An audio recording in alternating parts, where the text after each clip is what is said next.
มื้อนี้กะมาเฮ็ดของกินอีกแล้วมาเฮ็ดก็ว่าสิมาลองเฮ็ดวุ้นกินเนาะไปเฮ็ดกันเลย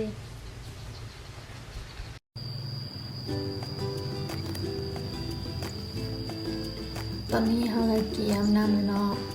เพื่อสิเฮ็ดวุ้นกินลองเฮ็ดวุ้นเนาะนี่ผงวุ้นเนาะเราใส่1 บวง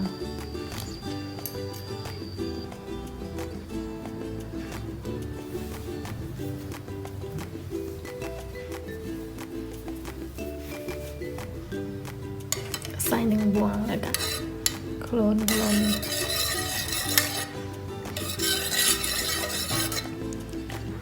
ปาไว้10 นาทีเนาะให้มันอิ่มโตก่อนแล้วเราก็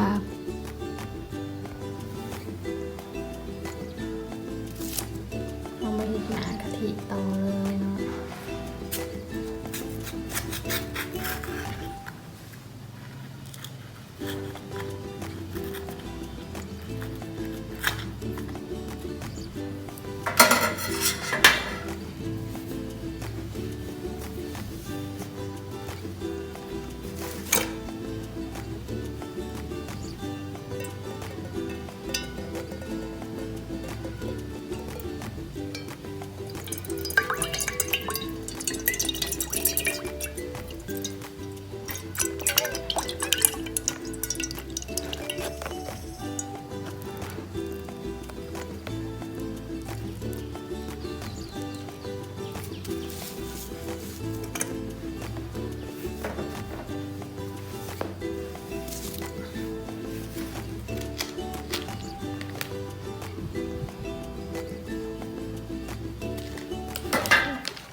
ใส่ผงวุ้นเลย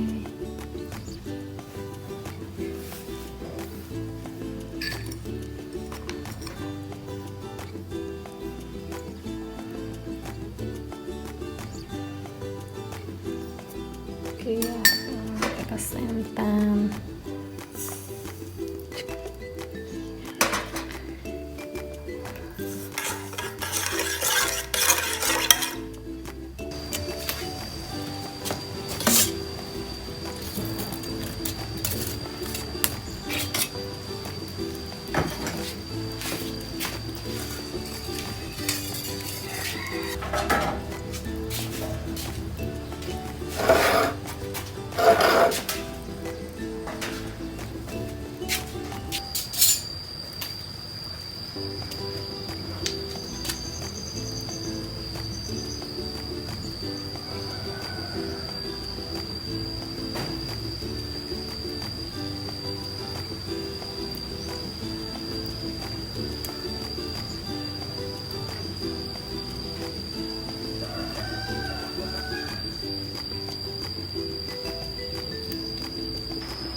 เอามาเฮ็ดหน้ากะทิต่อเลย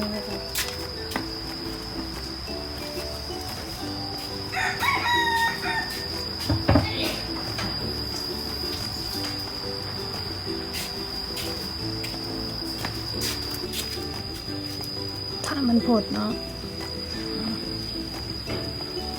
นี่มันกำลังเริ่มผดแล้วตอนนี้เรากำลังเฮ็ดหน้ากะทิเนาะ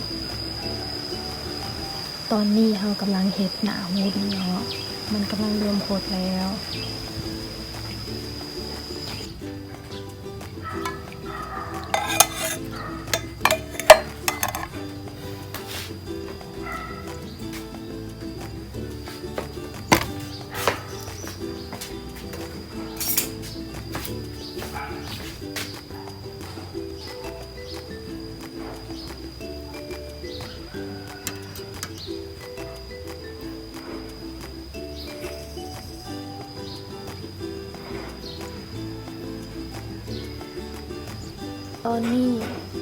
ตอนนี้แม่เอามาเฮ็ดหน้าวุ้นแล้วเลยเนาะถ้ามันเย็นเลยมาเบิ่งกันนี่เขาก็ได้วุ้นแล้วเนาะเฮ็ดวุ้นแล้วเลยแต่ว่ามันยังบ่ทันแข็งค่ะมันก็อยากเปื่อยๆนิดนึงวุ้นเลยเนาะสิเป็นแบบนั้น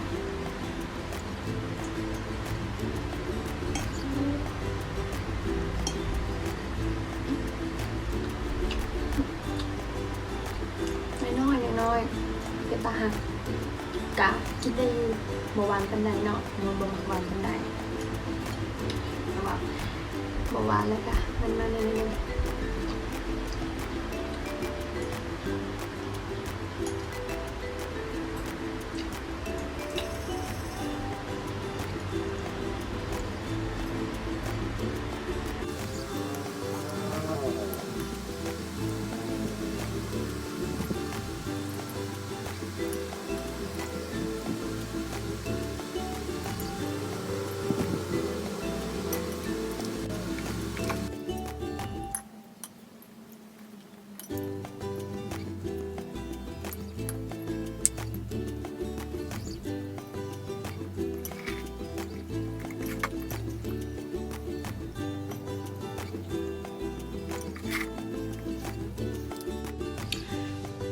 เจอกันมือหนาเลย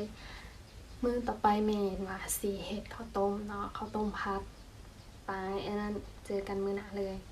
อย่าลืมติดตามเด้อในรายการอย่าลืมกดไลค์กดแชร์ให้มวยนี่เด้อมื้อนี้มันจบไปบายสบายดีตอนเช้าเด้อทุกคนตอนนี้สิมาหาตัดใบตองแต่ว่าใบตองเฮาก็ยังน้อยเนาะ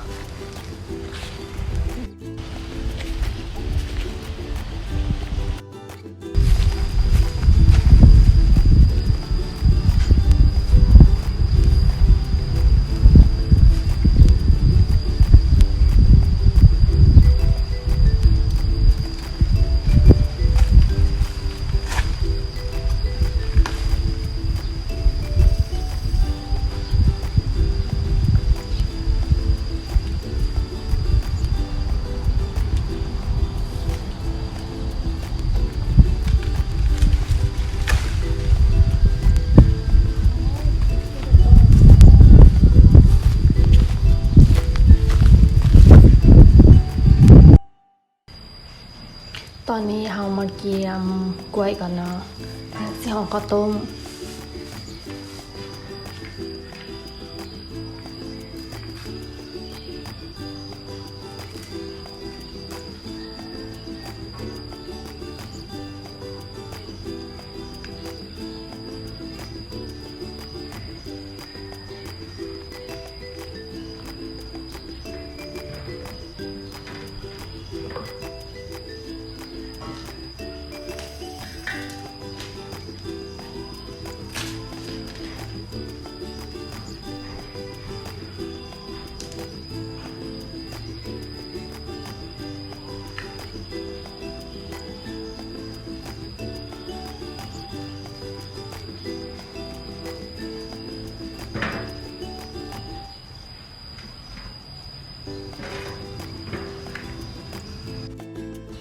นี่เฮากับเกียมกล้วยแล้ว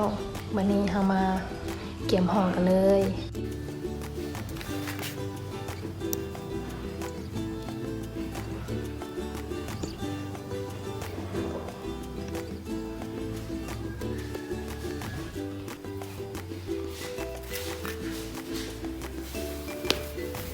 โอ้จังได้เลยบาทนี้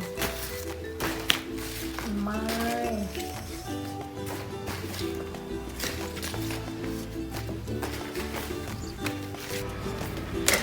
เกียมใบตองแล้วเนาะกล้วยใส่แล้วก็ข้าว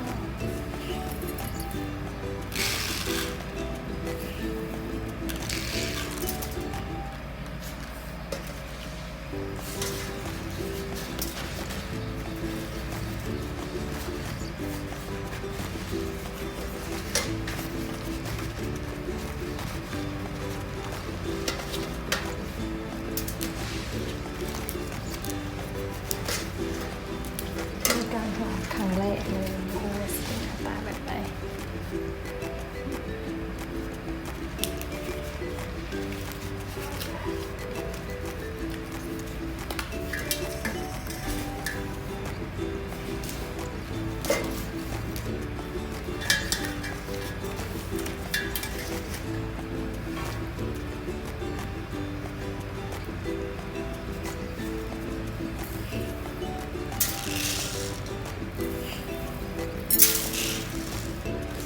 ใส่กล้วยแล้วก็ใส่ข้าวลงไป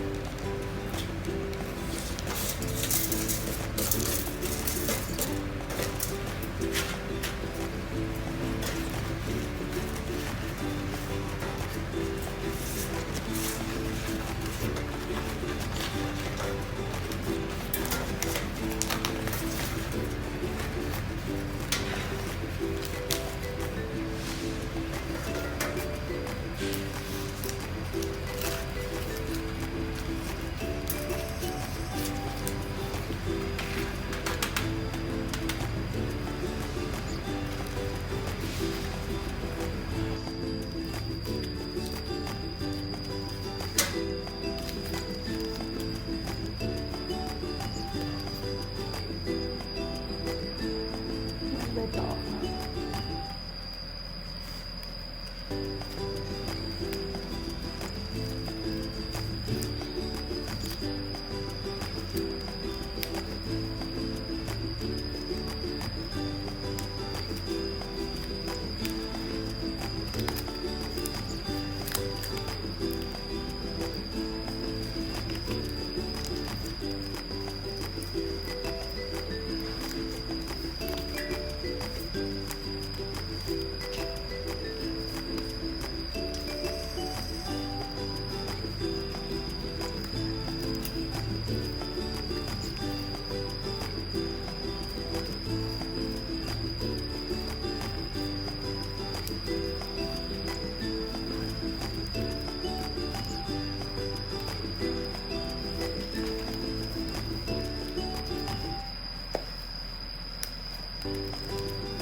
เสร็จไปแล้วอันหนึ่งครั้งแรกในการห่อ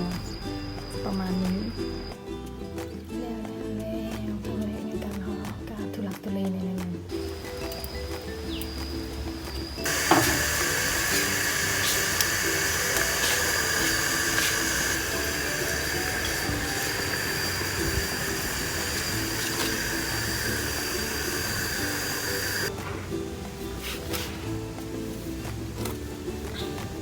ตอนนี้เรามาขูดมะพร้าวกันเลยเนาะเพื่อเห็ดหนาข้าวต้ม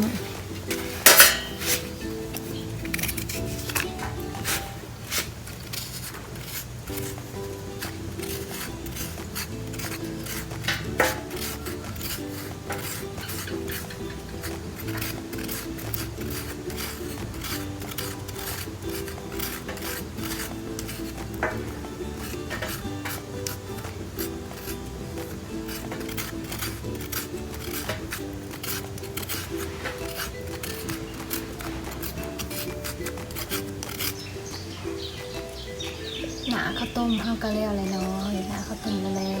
วนี่ก็คือผลงานในการห่อเนาะห่อครั้งแรกห่อข้าวต้มมาเบิ่งเลยมื้อสิแต่งหน้าเบิ่งแต่งหน้าข้าวต้มผัดตอนนี้กำลังสิมาจัดแล้วก็แต่งหน้าข้าวต้มผัด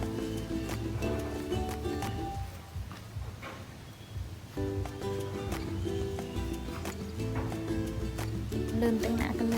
ย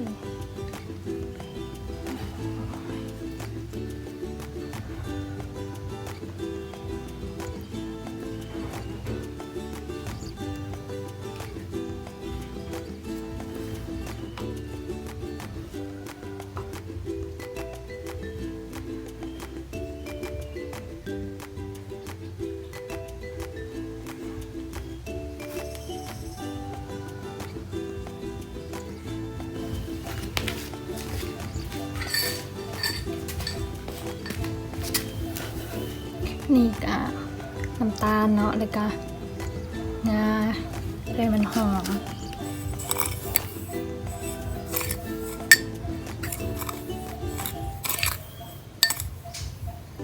แล้วแต่คนหมักเนาะให้หมักหวานกะใส่หวานให้หมักบ่หวานกะใส่ในมือ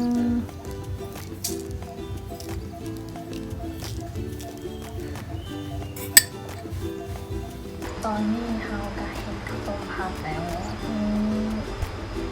ตามนั้นเรามากินกันเลยกินเลยจะพอ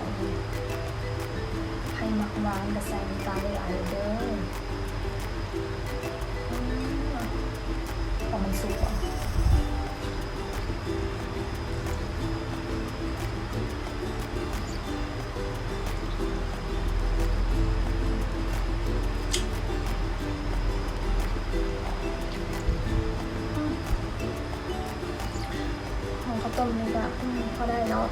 สุกยูเขาสุกยู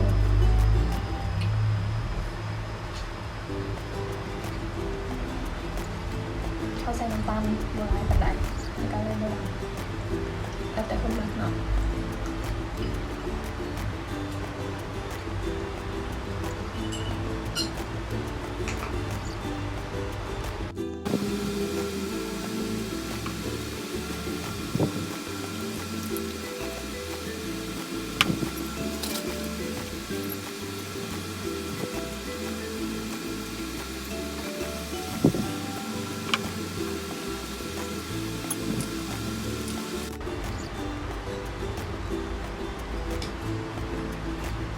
สุกอยู่จากน้องเนาะจากน้องกล้วย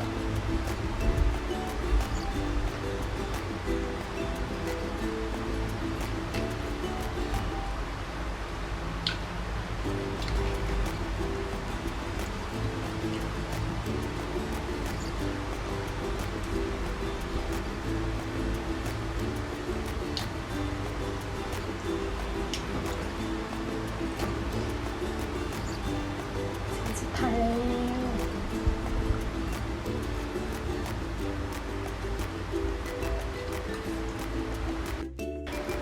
คลิปนี้มันจบลงไปเลยเนาะเจอกันคลิปหน้าในรายการอย่าลืมกดไลค์กดแชร์เหมือนนี้เด้อ